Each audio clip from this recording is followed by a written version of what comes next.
You are now listening to the Dos Muchos podcast, baby. What's up, J-Ma, you big-ass bitch? Oops. Hey, man, fuck you with a donkey dick. Wait, oops. Really? A real donkey dick? Yes, man, a big one. Huge. Over the penis, getting your ass and come right through your mouth. I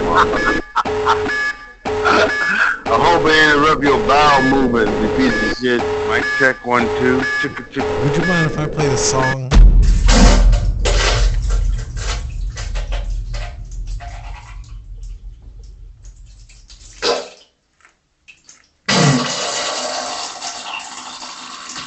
So, Muchos.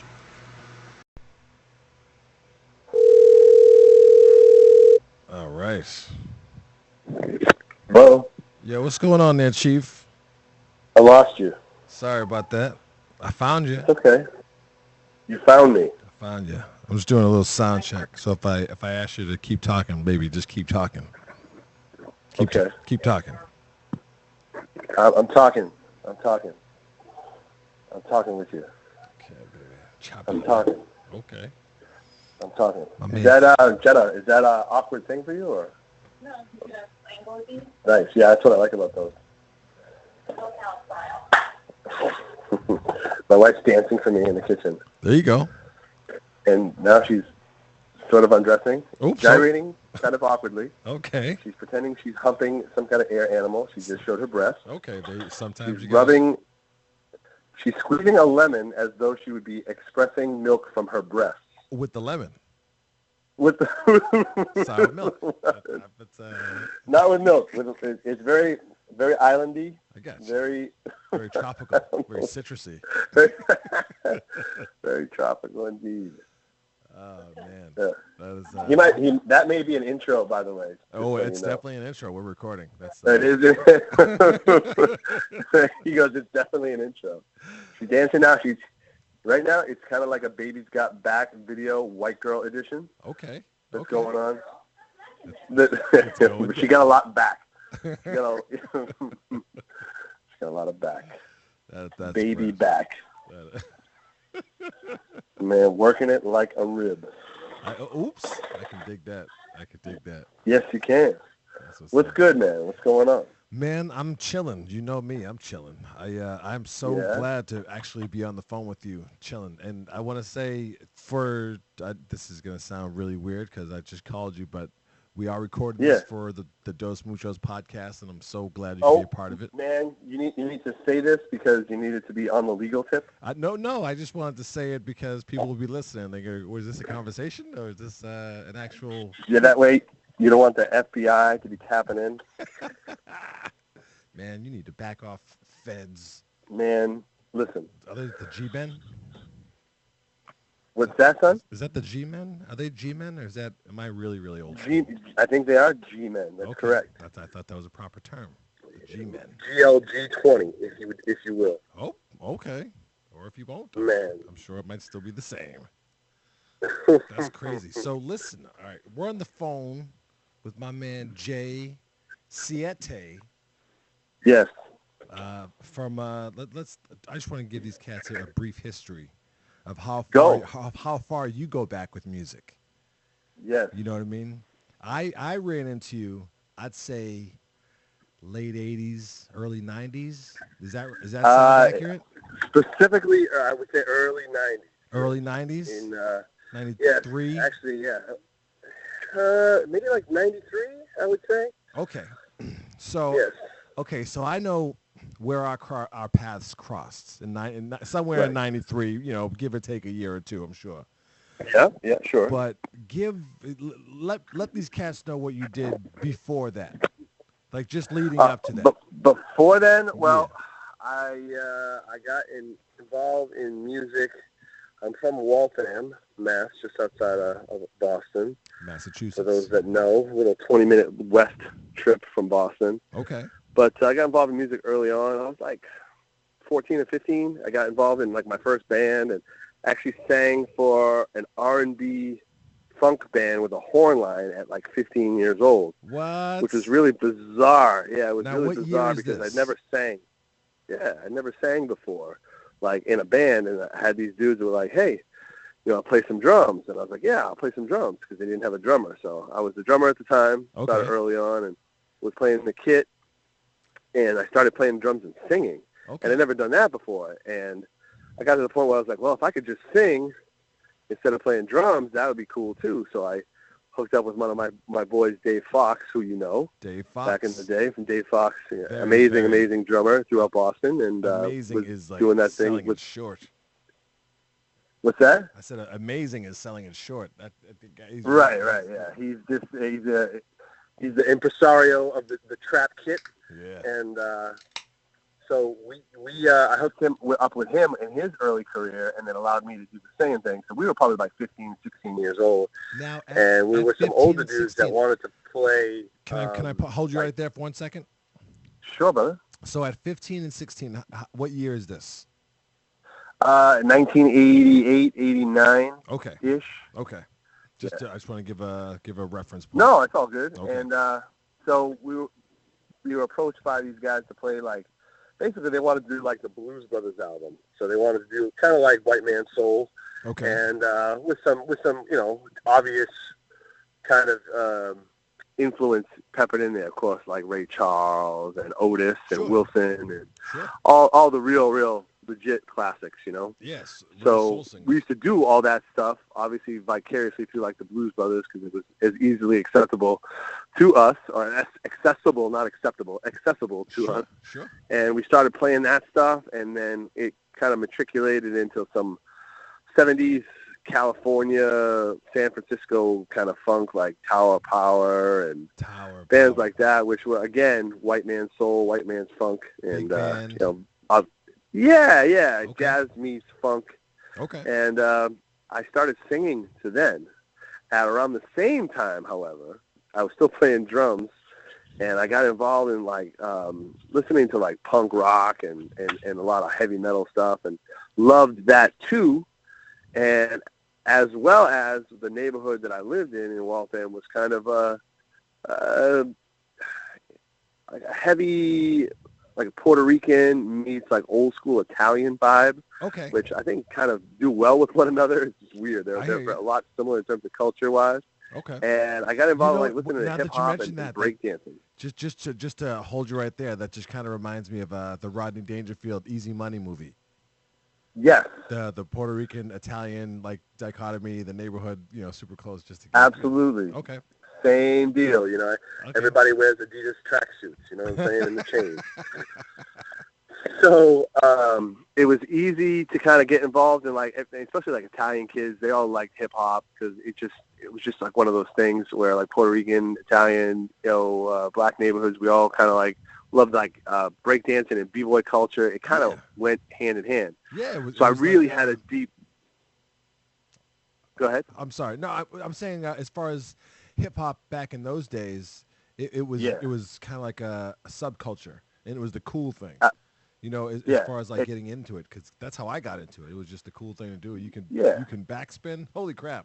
One of those things. Yeah, take the movie Beat Street. There you go. Okay. Yeah, you got all the different cross intersections, cultural, whatever. I mean, I was obviously influenced by that stuff too. So I love hip hop. I love blues. I loved hard rock. I love punk rock. So I was like a musical mutt, if you will, So I got you steeped into it. Yeah, I just absorbed all kinds of crazy stuff. That's good stuff. So I did that into that musical kind of thing into high school, and then while I was in high school, I was in some punk rock bands. Did some recording with those things. The soul funk R&B kind of thing went by my sophomore, junior year, kind of fell by the wayside. Okay. We played the high school dances and stuff, but nothing of note. A lot of cover songs, couple originals, but nothing to speak of. Now, did you consider that more of a project that you were just a part of, or did you consider the project to be something that you owned and kind of I feel like I cut my musical teeth on that kind of stuff because it really broadened my horizons initially, and especially where I didn't realize till later, a lot of that funk and early R&B, hip hop got a lot of the beats jacked from that stuff. You know what I mean? Especially you hear the like that beat that people jack all the time. Oh, yeah. That's Dave Garibaldi from Tower of Power. So you hear like a lot of those beats that people jacked from early funk R&B records that ended up being, Express Yourself, NWA or, Straight Outta Compton or whatever, James Brown, a lot of that stuff. I mean, it translated very easily to that stuff that I was influenced by early on. Okay. So after that, I got involved into some hard punk rock stuff, and then I got bored with that. And around that time, in 1990, how long did you do punk rock before you got moved on to the next? A couple of years, like 2-3 years. Okay. Never really kind of gave up on it, but was like looking for something else. Okay. And it was like 91. It was 91 or 92. I saw Rage Against the Machine at the Boston Center of Performing Arts in Boston, off of the theater district there, and they opened up for House of Pain. Okay. And so the two of those things, I was like, man, this is like what I would love to do. And of course, House of Pain was a huge hit by that point, especially for us. Yeah, man, for us. Yeah. And then you heard Rage, and you're like, well, this is like a hip hop throwback, but with like that California style, and it had like the heavy musical element. You know what I mean? Yeah, Rage was really, really influential when they came up on the scene. I don't know if they were the first ones to do it, but they were definitely the ones that stood out to me. Like, because I remember you might have been in Cali at that point, actually. Yeah, I think I was in Cali, but coming back from Cali, like on my way. Yes.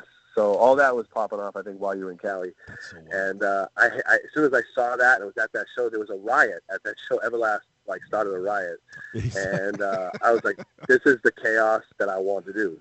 So from that point, I wanted that that near punk rock experience with that hip hop, punk rock vibe, because hip hop and punk rock are, I mean, as you found out later on with like Onyx and Biohazard, the whole slam, or Beastie Boys, period. Yeah, it translated so easily. You know what I mean? In the culture, it was. And a lot of like punk rock, or what we call like real hardcore punk rock, or which is later they called it like hardcore. Like you go to like a hardcore show. Yeah. A lot of those inner city guys, if you didn't know in talking to them, they had the tattoos, they had the look, they had the overall attitude, which was like a hip hop don't fuck with me attitude. You know, like. I got you. And it was very much the same. And if I put like a couple of dudes in front of you, I'll be like, what are these guys? Punk rock dudes? Or are they hip-hop dudes? You probably wouldn't be able to tell. I know what you mean. Because the culture lines were so close, especially for, like, straight-up dirty white boys. You know what I mean? But, so, yeah, it was different, you know? So, I know what you mean. Different but the same. You know? Yeah, absolutely. I know a lot of the venues were the same. Because at the same time, I think we were doing I think I might have been out in San Diego at this time, but I know even out in San Diego, a lot of the hip-hop clubs and a lot of the punk clubs are out there as like big bands at that time, but ran into the same venues, the same crowds, the same promoters. So, you know, and just the same, crowds of folk, you know. And as you later found out, like through your work with like Soul Squad and stuff like that, working with Eastside and for your own musical endeavors, for those that don't know, I mean, you were a dynamite MC yourself. Oh, thank you, sir. No, it's just the truth. And, that's kind of how I was an early fan of yours through Soul Squad with the Acro and yourself. I appreciate those that. venues cross-pollinated very easily. We could do straight-up hip-hop, even Boom City, which shout out to Spawn. Shout out to Spawn. Doing Boom City, East Side, of course. It was like you could have hip-hop acts play with like hard acts, and people wouldn't bat an eye. It was very close. It was so hand in hand. It was like those to me. That was like when you think of like the heyday of that sort of time. I mean, those were the days. Like, we're going, Seventh Rail performing, East Side performing, Soul Squad. It's like you got a bunch of different, bands and rap groups and rap bands and just like mixes. I loved it. Yeah, it couldn't be more different but the same, because all the people were like like the same. You know what I mean? So yeah, and it led the way for a lot of young kids to see that sort of hand in hand going on. Because it was cool. Yeah. It was cool. You go to them parties, and or the outdoor the outdoor events were huge, but you look you see a sea of people. You can't just pick out one type of person.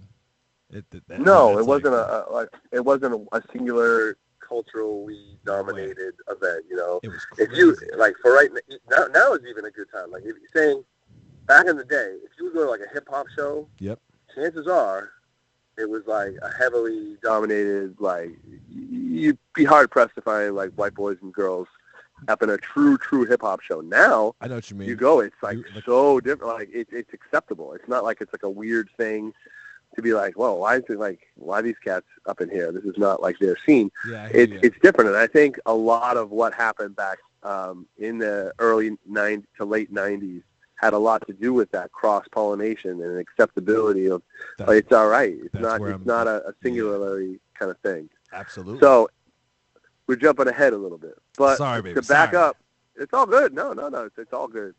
So and also when I wanted to do the real quick, I'm sorry for those that don't know, Jay also has a podcast. So make sure you show your love and check out this man as well. I'm sure yes. He'll give you that. It's yet to get off the ground as much as I'd like to, but it's called Social Dadstortion. Okay. Where people like yourself that are dads, that have like interesting outlooks and stories about life in the world, and it's largely made up of people that I admire through the music scene, through art, tattoos. I like motorcycles, martial arts. That dominates my spectrum of being. Yeah, and, we'll get into the martial arts as well. You and your black belt holding cell. Is it a black belt or is it gone beyond? Do you have the glow? Black belt. Man, I don't have the chi ball just yet. Oh, okay. But I'm working on it. Okay. I'm working on it. This dude's like. But deadly anyways, hip hop. The hip hop thing. When I started Seventh Rail, actually, the first time I actually started Seventh Rail was to do like a hip hop kind of thing that's like Beastie Boys meets like Rage Against the Machine kind of thing, but more dominated by like the heavier punk rock ethic of the whole thing. And that was like in 92, I think. Yeah, and I truth did that. Be told, I just want to just say something. Side note, truth be told, being in that scene a little bit, as much as I loved Eastside, they were more the homie because they were tight. But I always thought Seventh Rail was the freshest out of all the hardcore rap bands. The rapcore scene. Not because you're on the line, but I'm just being 100. I appreciate it. Your boy Boov might have something to say to the contrary. Man, he can say what he wants. He might get kicked in the neck. Caca. Oops. Shout out to Boovie. Shout out to Boov, Stoneman. And I did that pretty solid up until, not to really compact it in, but from like 92, 93 up until 2002 with different kind of transmogrifications. We kind of ended up doing like a lot of really great things. I mean, we got a good following. We put out, 384 CDs. Nice. And a bunch of compilations, and did a bunch of touring of New England and a little bit outside of it to Pennsylvania and that area up and down the East Coast all the way up to like Canada. And now, what's the biggest crowd you've performed in front of with Seventh Rail crew? The biggest crowd I performed in, and actually you can see it on YouTube, is Local Bazooka 2002. That's LOCO Bazooka, like the gun. Okay. 2002 was in Worcester, Mass. We played in front of about 25,000 people. So everybody out there, go look that up on YouTube. 2002 Bazooka Loca Bazooka.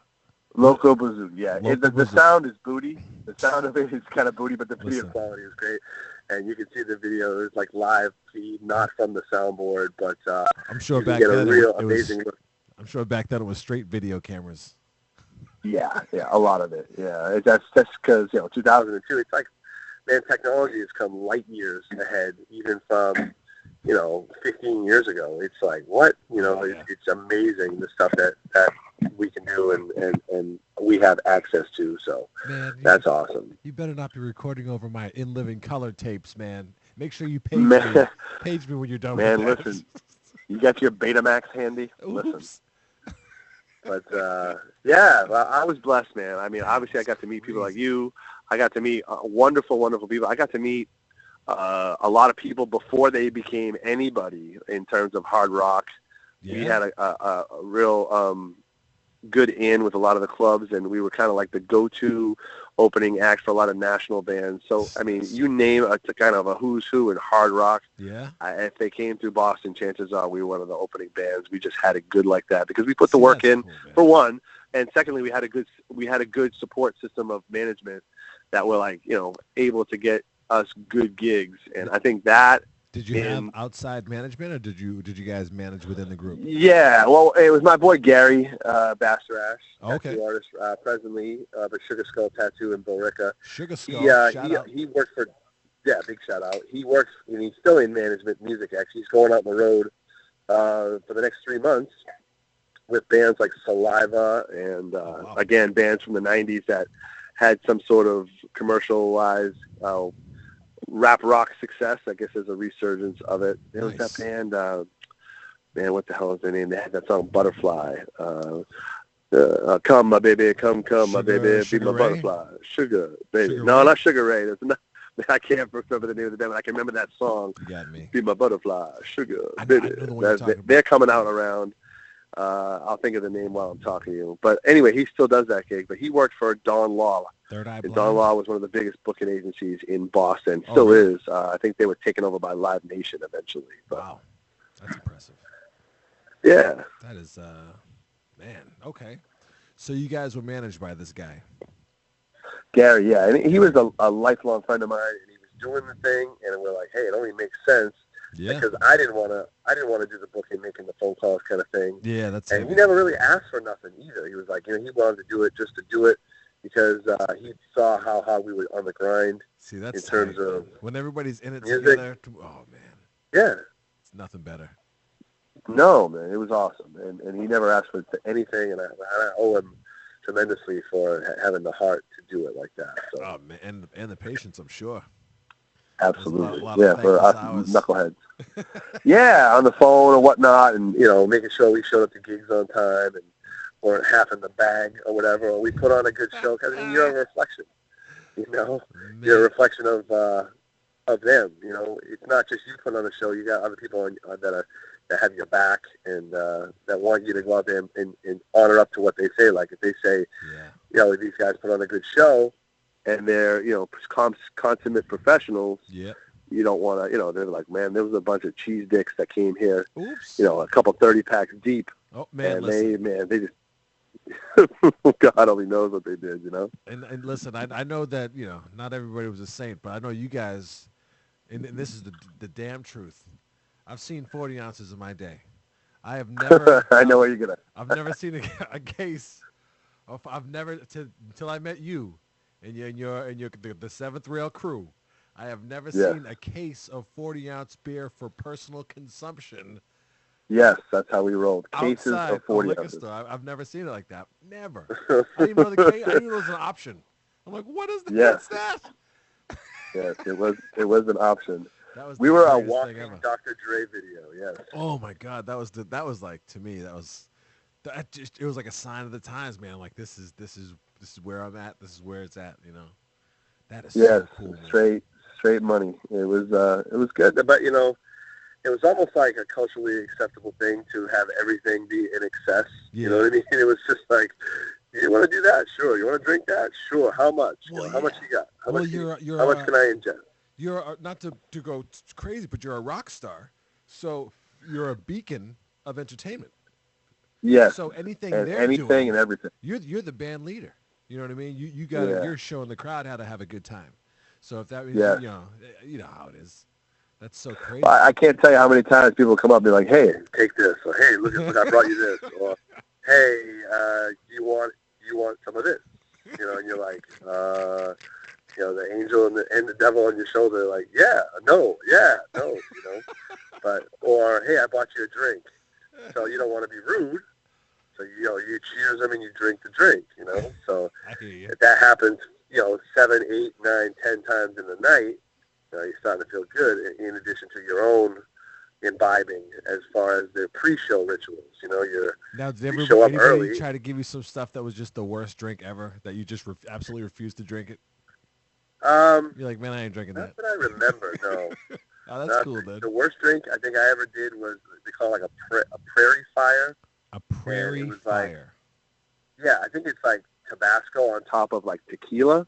Okay, what? And yeah, like you drink, it's like Tabasco on top of the tequila. Okay. So you shoot it down, and then the tequila goes over the Tabasco. Like as soon as the Tabasco hits like the back of your throat or your stomach, okay, it's on. Man. That was like the worst one I ever did. Okay, yeah, that makes. I mean, I know Tabasco and I know tequila, and I can't imagine having your throat open to tequila from Tabasco. No, it was nothing nice. I'll tell you. Man.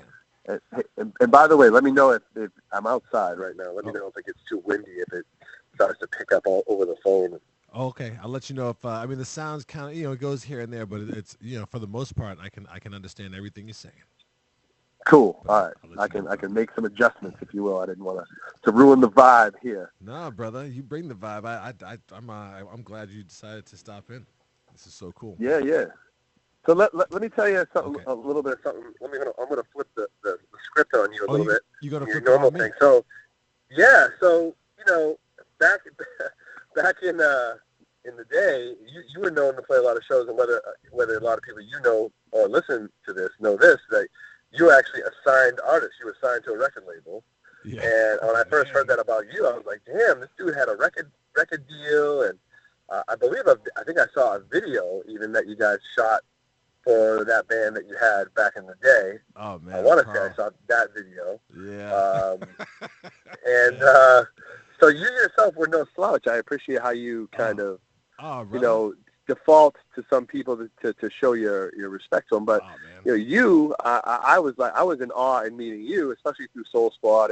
And, of course, Acro has come way into his own over the years. But, like, that kind of early on, yeah, I was very in awe of that, and I don't mind telling you that now. That I was like, oh, these cats are for real and legit. Oh, man, right on, brother. And the Loose Leaf Legend is top of my list for MCs, I'll tell you. So, oh, brother, man, I appreciate the Loose Leaf man. Legend, living on the edging.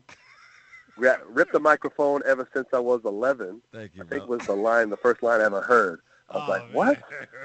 Man, this guy's a loose leaf. He's a legend amongst notebooks. Listen here. He is.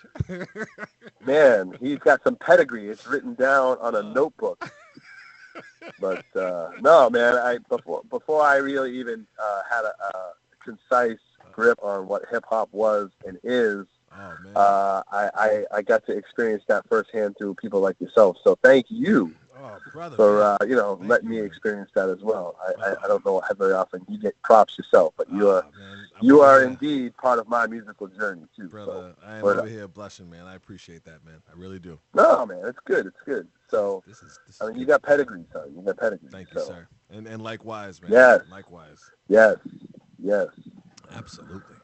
So, okay. So where are we at? 94, 95?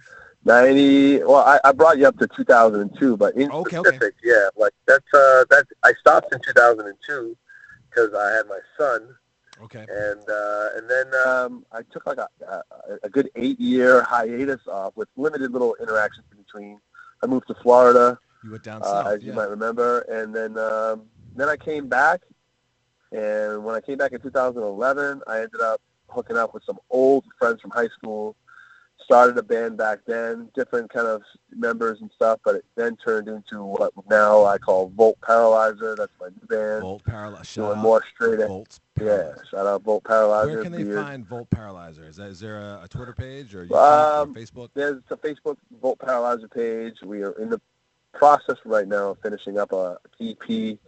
And this fall is right now. It's in July of 2016. Sorry, and we're hoping by early fall we're going to be doing some shows in and around New England and have that EP out then. But yeah, there's a YouTube video out there for Volt Paralyzer for a song called "Burning on the Inside Out." So I sent that your way too, but you can listen to that, get that via YouTube. Oh, That's our I first definitely single. picked it out, but I'll definitely check it as well. I'll Cool. link it to this. I'll put a link when we post this up on YouTube. Yeah. That way people can check it And out. then in and around that same time, I started with my boy Kenny, who you are very familiar with yourself. Big Ken, Being that you were the DJ to our white boy rap project called The Whitest Men Alive. Shout out to The Whitest Men Alive. WMA. Yeah, man. A very tongue-in-cheek kind of representation of, we're two different, very, very different people. I mean, Kenny and I, me, I'm 6'5", heavy tattooed. Kenny looks like he's like 4 foot nothing, and he should be taking apart a computer somewhere in a lab, with a coat. Go down. Yeah, so we were very different, and we were, I think our styles kind of collaborated. And of course, Kenny himself was a signed musician through Grand Royal, the Beastie Boys label, through his band, nice. Gangsta Bitch Barbie, which later turned into Nullset. Nice. And they were a huge thing into Boston and New England. Shout out to Nullset. Again, Gangsta yes, Bitch Barbie. another blessed band that I was lucky to be around and fortunate to be around. So WMA, Volt Paralyzed, and that's been kind of right now the end of my musical journey. We really didn't close the door on WMA, but no, please. I'd never assume the door is closed on WMA because we still have yet to do a Christmas album. Especially since you're involved, you know what I'm saying? I'm steeped. Yeah. I don't want anybody else on the ones and twos. You know what I'm saying? So. And I'll be there. I'll be. I know. Be there. Up and over. Okay. Shine sweet freedom, shine a light on me. The people feel the light. Oh, it's going down. Shout out to Michael McDonald. Chris Christopherson? No, Michael McDonald. Michael McDonald. That's Damn it. Doobie Brothers. Damn it, man. What I love, not to get way off topic, what I used to love about Michael McDonald is that the higher he got, the more intelligible he got. I mean, like, you're like, what the hell did he just say? Man, listen to some early on Michael McDonald, Doobie Brothers style. Oh, man, classics. Yes. That's music, man. So that's where I'm at, man. That's where I'm at. And, right. Obviously had different things happen. So we've got our head wrapped around the music here. Now, take me in for a world of pain now. When did you get involved? When did you feel the need to get in the octagon and start throwing elbows? Man, when I first met Stuart the Dean, Oops, you know what I'm saying? Wait a second. I'm talking way after. I had my first match with Dusto Bunny, and it turned me on, man. If you don't know, now you know.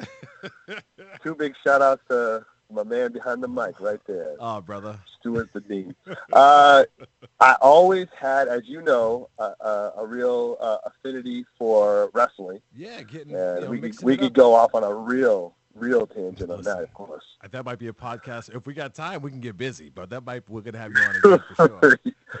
you might have to do a hard edit, if you know what I mean. Man. But, I always love that, physicality and the art, and there's a lot that go hand in hand, as you know, too.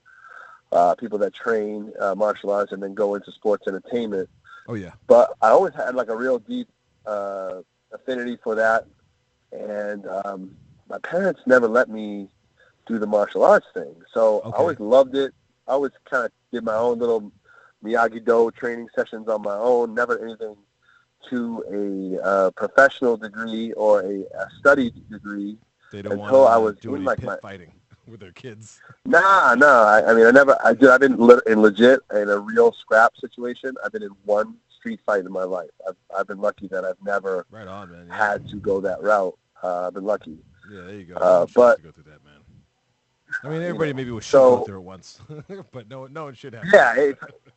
Well, I think it was Mike Tyson or everybody's got a good game plan, or everybody thinks there's a tough guy until they get punched in the face. Oh yeah. So it definitely kind of brings you clarity, So I was able to, when I moved to Florida, train with some amazing people, just at random. Well, my son, actually, it wasn't random. My son, So you were down in Florida at 4 years doing it. old, I was in Florida. So around 2004. Okay. My son's at 4 years old. My middle son, Rylan, wanted to, shout out to Rylan, wanted to start taking karate. And I was like, yes, you need to. It's like my first child that expressed an interest. My oldest son, Zach, shout out to Zach. Shout out to Zach as well. He didn't want anything to do with it at the time. He was like 6 or 7. He didn't want anything to do with it, but my 4-year-old did. So I was like, yes, let's do this. You know, all my kung fu dreams come true. Okay. And now, can I ask you a question? Sure. Now, when you heard that your son wanted to get into it, is there a part of you that said, you know what, I better get into it now before he kicks my ass when I get older? Yes. No. No. It's weird, like, because I was hoping that he would, and I was hoping that they would, because I never did it myself. I was like, you know what, I want them to experience that stuff. Not only that, just for the art experience of it, was the confidence issue. I knew some cats that in high school were like black belts in martial arts, and dude, it was like a hallway folklore where you didn't mess with these cats. Like, it was like, hey, you know that dude? That's just a black belt in martial arts. Did you know that? No, I didn't. Well, you better not mess with that cat because he'll bust you up, you know? So it wasn't false bravado as much as that dude was able to walk with his head held high because he put his time in, you know what I mean? So his reputation I wanted my sons to have that. Before he did. Yeah. So I wanted that for my sons too. So when my son started training, I got to be friends with his sensei, Sensei Derek Hull, down at Champion Kempo Karate in Jacksonville, Florida. Yeah. And he was amazing. Like, he was like a biker dude with tattoos, and was like, what's his name again? Why aren't you doing this? Like, you seem like the perfect dude for this. What's the sensei's name? I'm sorry. My sensei's name? Yeah, what was his name again?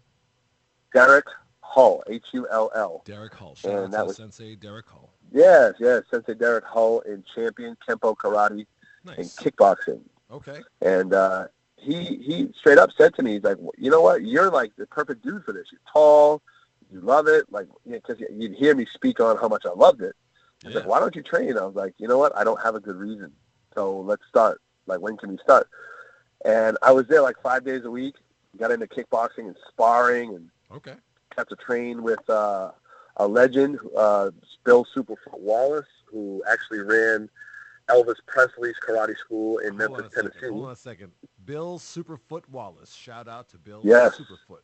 Yes, Master Wallace. Master Wallace. I trained with Master Wallace. We were actually, my school was a Superfoot school, so it was like I wouldn't say franchise, but we were one of his schools. It's like Fred Villari in Massachusetts. Kind of. I got you. But not as well branded, I guess, would be a better way to say it. Not like you see those schools back in the day. Fred Villari's was amazing as far as how they were everywhere. Like every street corner in every town, you would see a Fred Villari's karate up in Massachusetts. Very well looked into. And now, in the martial arts community, I think what would be most equitable is ATA. If you go to some place, you'll see American Taekwondo Academy, I think it's called. ATA, if you're looking in most cities, they're by and large the largest franchise martial arts school in the United States. But anyway, I digress. So I got to work with Master Wallace, who, by the way, to also further name drop, was also a bodyguard to John Belushi. Wait, Superfoot and it was actually the one that found him. Superfoot was a bodyguard in fitness. To John Belushi. To John Belushi, and actually was the one that found him deceased. Was the first person, I believe, that found him, because he was trying, in the story I was told through Master Wallace, they tried to get John Belushi sober. Oh, man. And what they said, he's like, he loves working with you, Bill. He loves you. And, if you can just stay with him, and watch him, basically, hope that he'll listen to you and he won't do drugs. And I guess one night he let him slip or let him go somewhere, or he didn't go somewhere with him, and the next day they found him dead. Oh, man. So, anyways, it's a trip that somebody or got to train with somebody that had such a pedigree himself. Yeah, that's with like some famous cats. You know, he was also in The Protector with Jackie Chan. By the way, that's another shout out to Master Wallace. He was in The Protector with Jackie Chan. You ever want to see that movie? Master Wallace is the bad guy in that movie. So talk about movies. Talk about like karate, kickboxing pedigree. Superfoot's legit. The dude knew Elvis. Like, how cool is that, right? Listen, you know, listen. You're protecting the king. You got some royalty in that foot. Absolutely, brother. Absolutely. So that itself was amazing, and so that was my beginning of that training phase. And then when I moved back to Massachusetts, I got to train with my trainer, my sensei now, Rick Alford, at Defensive Edge Martial Arts in Wakefield. Wakefield, yes, Massachusetts. Shout out to Sensei Rick, who, through his training system, actually trained with a guy named Joe Lewis. Wait a second. Not the same one. Not the brown bomber. Okay, this is the white cat. Okay. And let me tell you a little backstory on this Master Lewis. He actually was the fastest promoted United States Marine into Okinawan karate as a black belt, as a Marine, as a United States Marine ever. Really? He actually made black belt in Okinawa in 1955. In 9 months, he made black belt, which is unheard of. From white to black? Yes, in 9 months inside That's Okinawa. Amazing. So in Japan, I'm sure is that in Japan. So it was absolutely no joke whatsoever. And I'm sure that they didn't want to give him the black belt. Like, that was earned back in those days. And this is way. 1955. Like, this is way back in the day. Yeah, this is where they frowned upon some of the training techniques. Yeah, as far as like an Americans or like what they call like Westerners or foreigners to actually have them come in and train and that stuff, they were very averse to it. And some purist styles still are over there. Oh yeah, I know what you mean. So Master Lewis actually trained over there and got his black belt. When he came back to California. Okay. Happened upon a young man by the name of Bruce Lee, who you may have heard of. Hold a second. And actually introduced Brandon.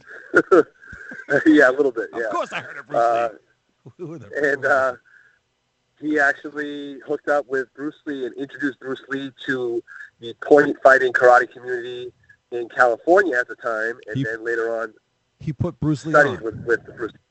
He put Bruce Lee on. Oh, so that is actually, so cool. I have direct lineage through my martial arts pedigree. So I can through two people I can be traced for genealogy, martial arts wise, to Bruce Lee. Through two people I have direct. So that to me is a side note. I think your Joe Lewis can beat up the Brown Bomber. How you like that one? I think maybe. I don't know. Because we could kick as well as punch. You know what I'm saying? You know so what's we got going two different avenues of attack. But just those things alone, man, are the coolest of cool to me. That I can say those types of things. You know what I mean? Like, like in the same I can, when people talk about their family and where they come from, they have that pride. They have the pride of, my grandfather was so-and-so, or my great-grandfather used to work on X, Y, and Z. Yeah. Like, my great-grandfather, basically, my martial arts great-grandfather is Bruce Lee. Mm-hmm. So that's pretty tight to me, and I'm very, very proud of that fact. Like I hold that. Yes. That is damn cool.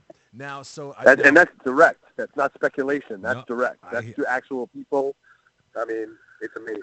This guy's putting it down right now. Now, how tall are you? You're about, what are you, 7'6"? Where are you at? Man, I'm 9'13". No, okay, now that's what's happening. Man, zoom out. No, I am 6'5". 6'5" black belt. Yes, as of this morning, I'm 212 pounds. I'm actually in the process of cutting a little bit of weight because I recently just signed on for a Brazilian Jiu-Jitsu charity event in August to raise money for pancreatic cancer. It's called Tap Cancer Out is the name of the event, and it's going to be held in Boston. Now, with this raising money, are you able to remove the person's pancreas during the match? Yes. Oh, okay. I'm going to do the Mola Ram technique from Indiana Jones. And man, shout out to Mola Ram. Okay. And remove their it's actually something. as you well know, because you were there for it, you were the DJ at that somewhat shady event that we had back in the day.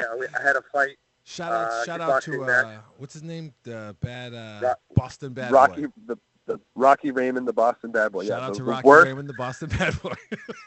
The worst ran event of my entire life that I've ever been to. It could have been run but by. I did get to spar and fight a good friend of mine, co-sensei Dave Lyons. Yeah, I thought that was a great match.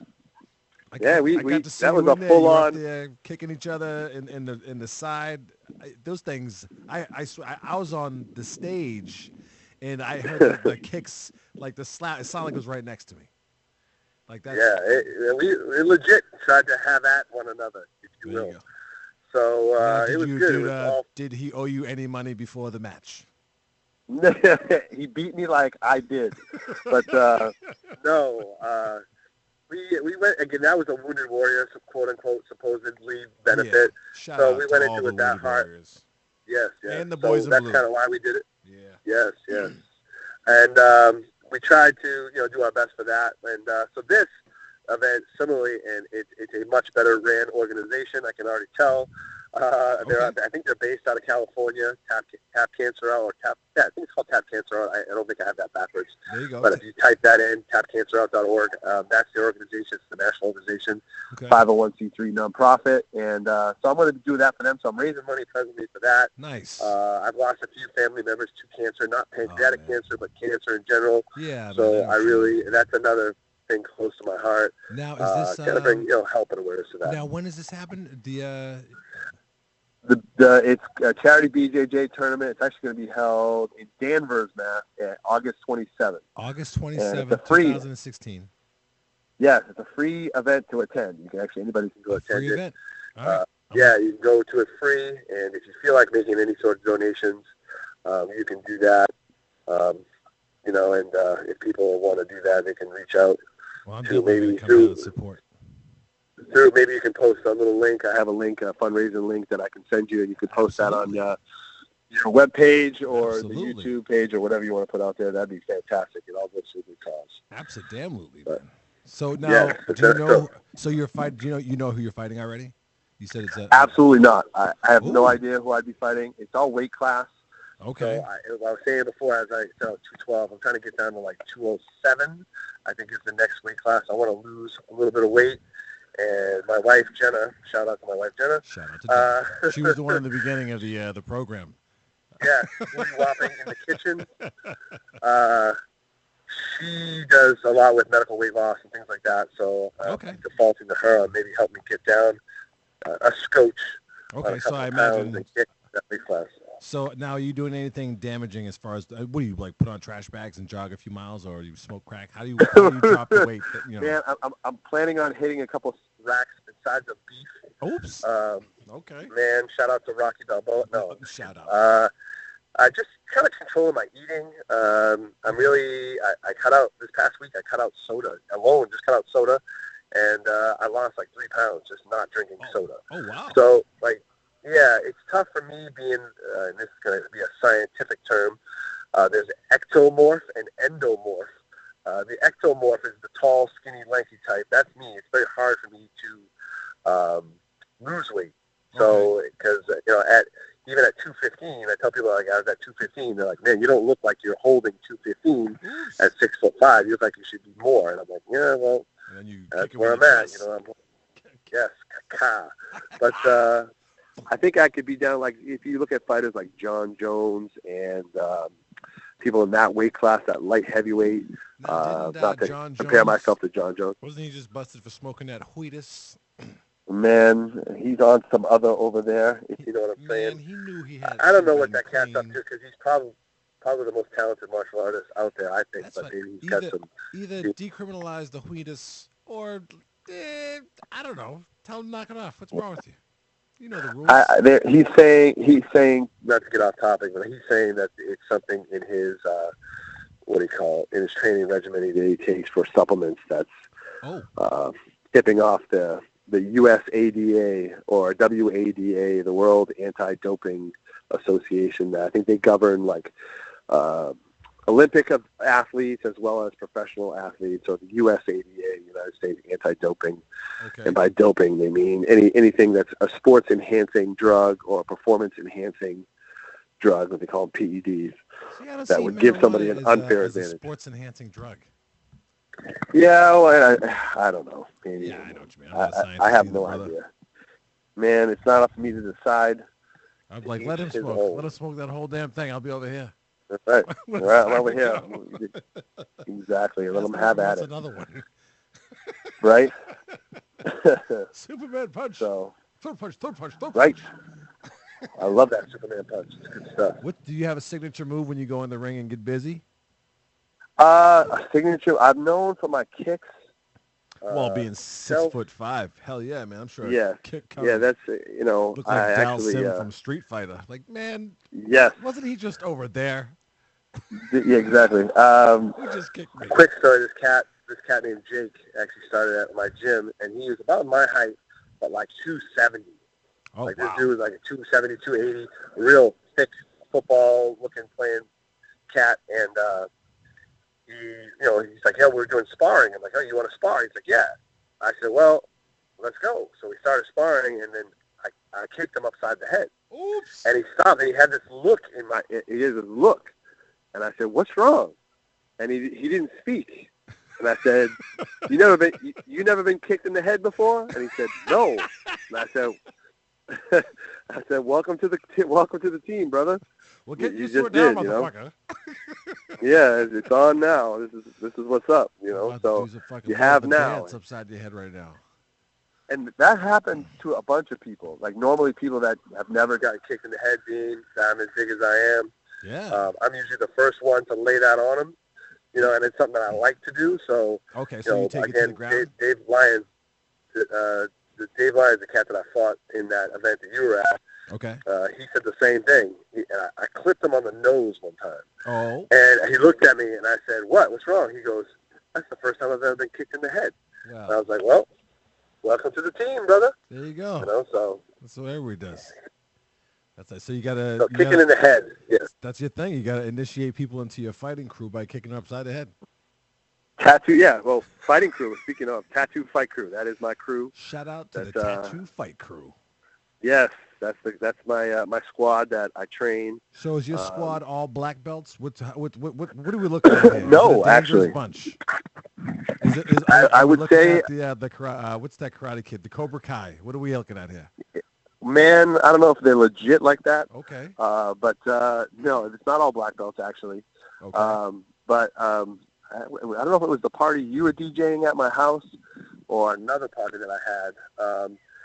There were some people that came that were just vaguely familiar with that other aspect of my life. Okay. And we were talking, and I said, hey, whatever you do, don't start shit with anybody here. And they were like, why? I was like, because it's probably the baddest dudes this side of the state are sitting in this yard right now. And being that they're friends with me, you have no idea who they are. Yeah. They will legit mess you up left and right. And they take turns. Yeah, so my sensei, my instructor, and a bunch of my friends, I was like, these cats can throw hands. So don't talk shit or don't get a couple drinks in you and start to get froggy because you will get dropped. There you go. So, ribbit. Yeah, that happened a couple times. At a UFC pay-per-view hosted event at my house. I bought the UFC. Oh, cats get out of line and think that they're. Oh yeah. Anderson Oh yeah. Silva? Well, a couple times they come like a friend of a friend. Oh, and I'd be like, yo, tell your boy who's in the room before you think, everybody becomes an armchair quarterback. You know what I'm saying? Oh, boy. Talk shit like they know what they're doing because they watch a couple YouTube videos. Yeah. No offense to YouTube, but like people in the advent of technology, like we were talking about before, everybody has access to information, and they think they're a UFC commentator / tough guy / instructor when they've never thrown a punch. Yeah. So, these cats get in the room and they should have did that. What's that? I said you can't YouTube a sparring partner or a heavy bag. No. Reality is not open to interpretation. You know what I'm saying? So we try to stress that. So again, these cats come in the room and I'll tell my friend or somebody that brought them, like, hey, just do me a favor.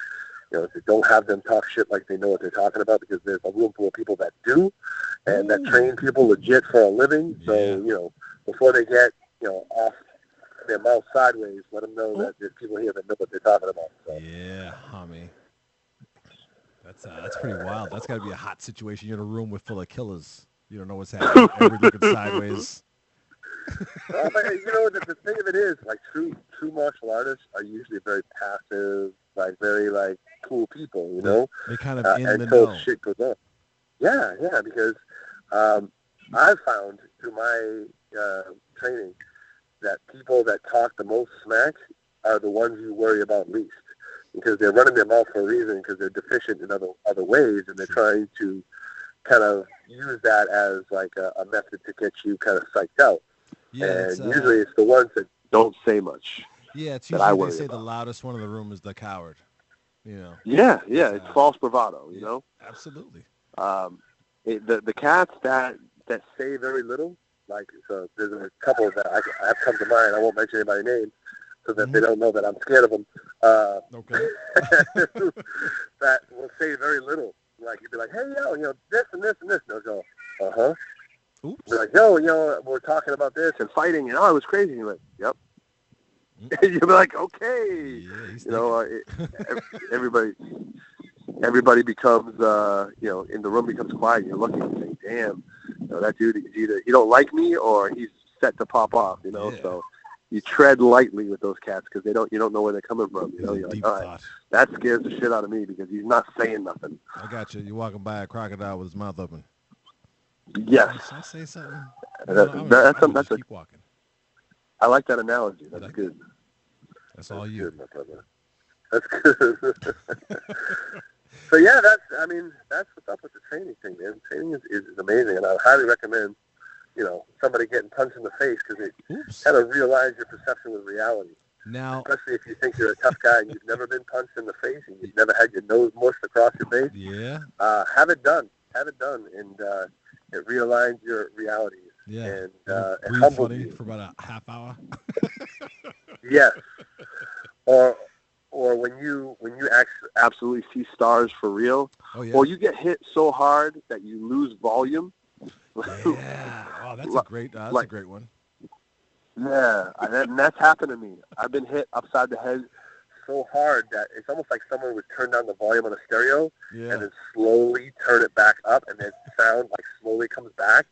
And when it comes back, you have that whoa, whoa, whoa, whoa, whoa, whoa, whoa, whoa, whoa, whoa, whoa, whoa behind it. That is great. That is great. Yes. Oh, it's good stuff, man. Hold on 1 second, Jay. I'm just going to put you on hold for 1 second. Hold on. Yes. All right.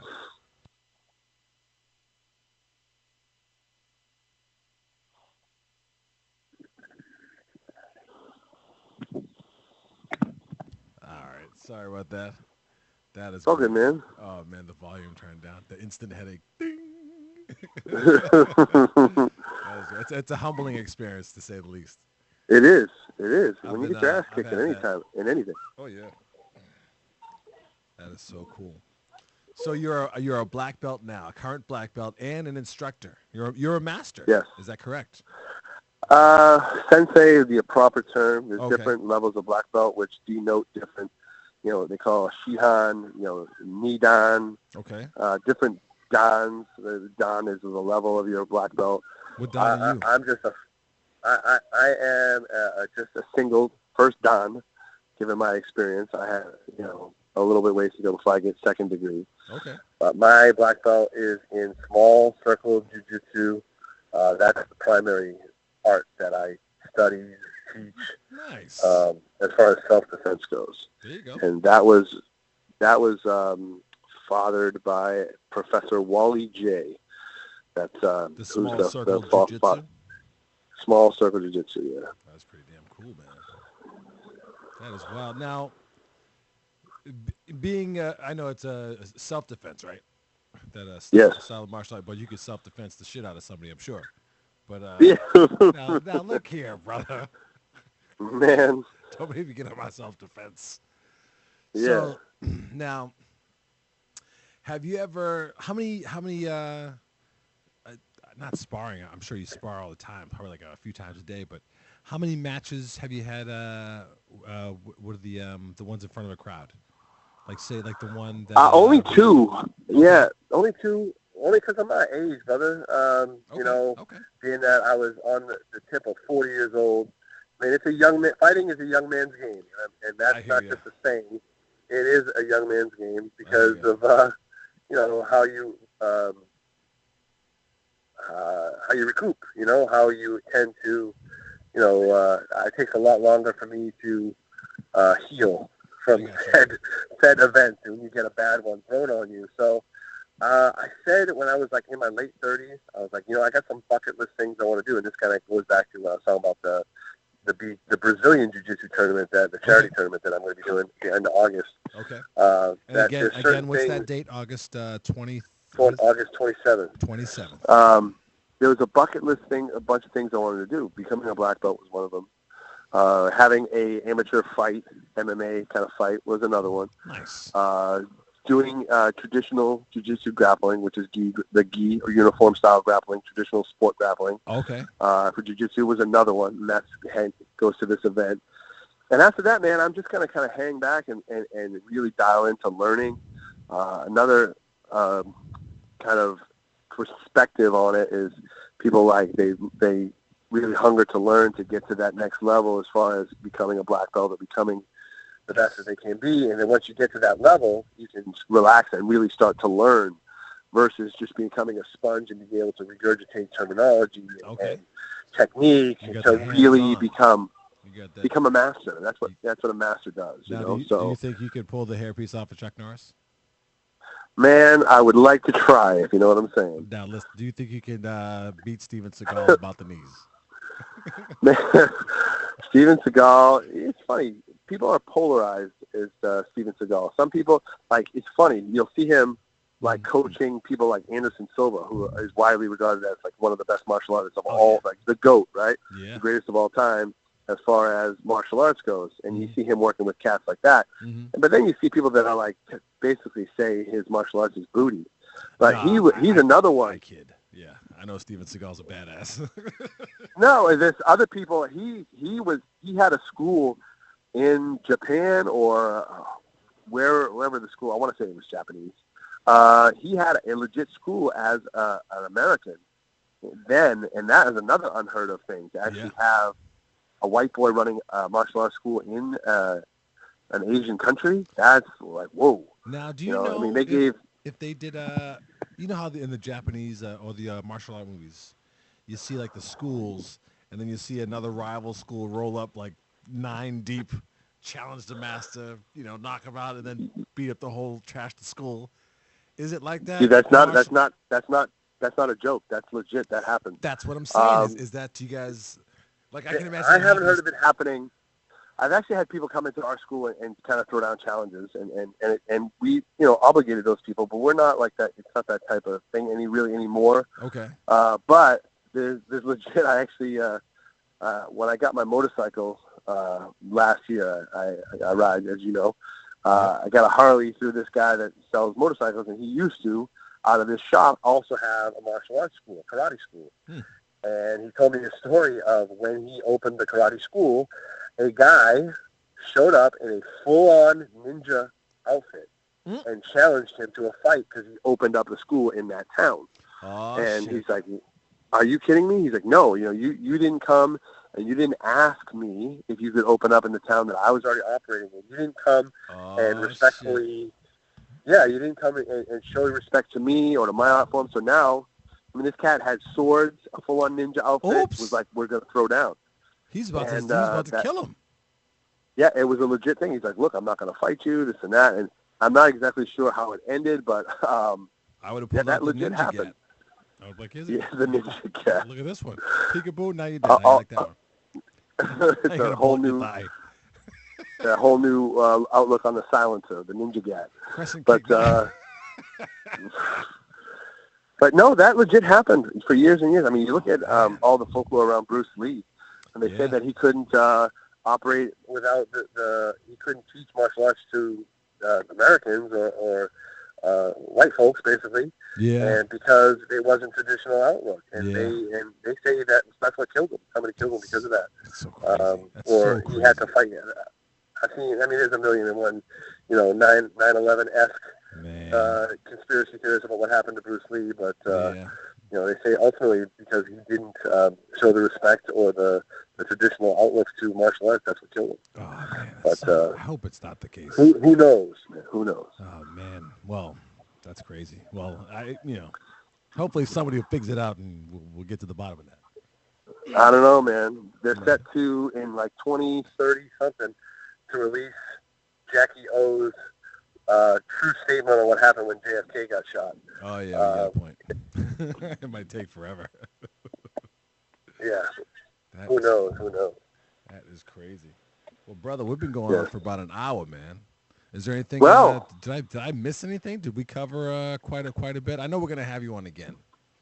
But man, whatever you want. I appreciate the opportunity to do whatever, as you know, at any time, and reminisce. Yeah. But yeah, man, thank you. I appreciate the opportunity, and if you'll have me back, man, you just tell me when and where. And I will definitely. Maybe we can even get in the same room. You know what I'm saying? That'd be cool. We can sit down. I could bring the studio to you, or you can come to the studio.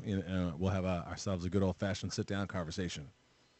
Oh, I even have my studio. So whatever. I think I'm going to be on your podcast we can make next. it happen, whatever. But I appreciate you, man, and wish you best of luck. Right on, and brother. I'm saddened that I didn't get to meet the heads that are normally with you. Oh no, but brother. I want to tell you that you look like a well-dressed Cortez. Thank you. And I love you very much, man, and peace and all that. And yeah, man, thank you very much. I appreciate it. Hell yeah, brother. Thank you for coming on, and thank you for being awesome and really sharing those stories with us, man. I really do appreciate that.